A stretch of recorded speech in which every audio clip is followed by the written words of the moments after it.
तर आज महाराष्ट्राच्या मुंबईच्या विषयाचा दुसरा एक महत्वाचा कार्यक्रम पार पडतो तो म्हणजे बीडीडीतले जे रहिवासी आहेत ते आज त्यांच्या घराच्या चाव्या त्यांना मिळत आहेत. वर्षानुवर्ष 120 चौरस फुटाच्या घरात राहिलेले लोक आता 2 BHK फ्लॅट मध्ये जात आहेत 500 चौरस फुटात. स्वतःच्या घरात जाणं, मोठ्या घरात जाणं, हेही मुंबईत जाणं मला स्वतः खूप चांगली गोष्ट.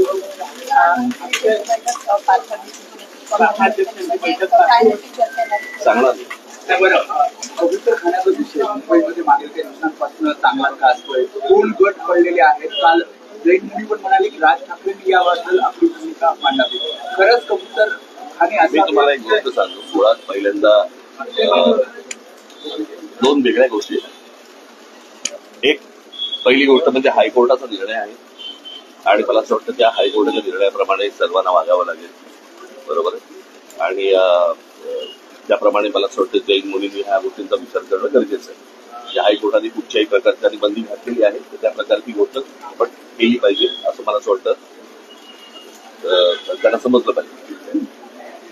2 कबुतरांमुळे काय काय प्रकारचे रोग होऊ शकतात ते मला असं वाटतं आता बहुतेक डॉक्टरने सगळ्यांनी सांगितलेलं आहे की त्याच्यामुळे काय काय प्रकारच्या गोष्टी होतात. त्यांना खायला घालू नये याच्यासाठी म्हणून जे हायकोर्टाने सांगितलं त्याच्यानंतर जर समजा खायला घालत असतील तर मला असं वाटतं की त्याच्यावरती पोलिसांनी कारवाई करणं गरजेचं आहे. जर हायकोर्टाचा निर्णय असा आहे की त्याला खायला घालू नका त्याच्यानंतर जर समजा उगा धर्मच्या नावाखाली जर समजा तुम्ही खायला घालत असाल तर ते अत्यंत चुकीचं आहे.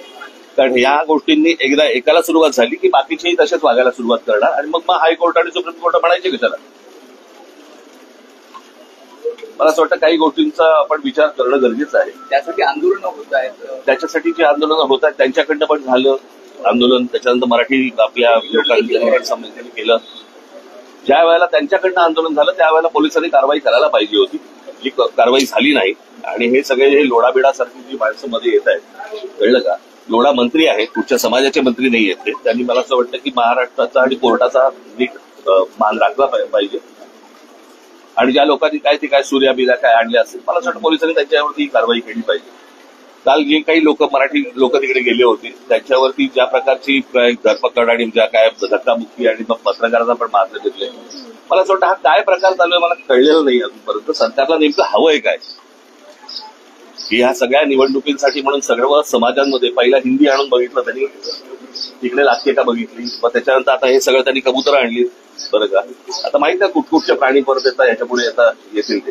असाच एक प्रकार जे तुम्ही म्हणताय वेगवेगळे विषय आणले जात आहेत. कल्याण डोंबिवली महानगरपालिकेनं मांस विक्री बंदी कत्तलखाना बंदी 15 ऑगस्टच्या निमित्तानं नाही मी आमच्या लोकांना सांगितलं ते चालू ठेवा म्हणून.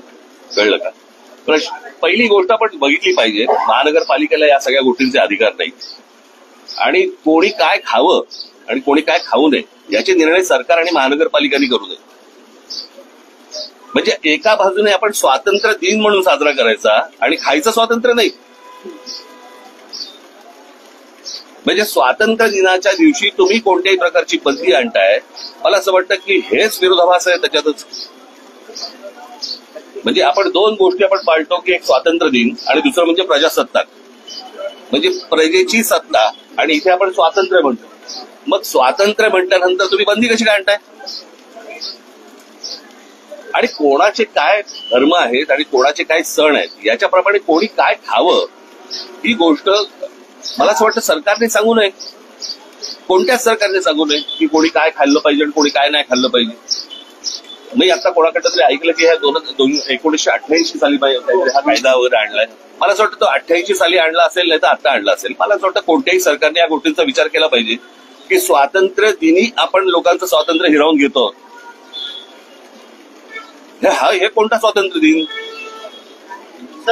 मतदार याद्यांमध्ये मोठ्या प्रमाणात घोळ आहे. मी 16-17 पासून बोलतोय. मतदार याद्यांमध्ये घोळ आहे. 16-17 सालापासून मी बोलतोय ना. बाकीचे आता बोलायला लागले. मुंबई महानगरपालिकेतली मग मतदार यादींची तपासणी पुनर्तपासणी झाली पाहिजे का. झालीच पाहिजे आणि आमची लोकही तपासतात. सर पैठणमध्ये 23,000 पेक्षा जास्त लोकांचं सगळे काहीतरी कुठेतरी अजून असेच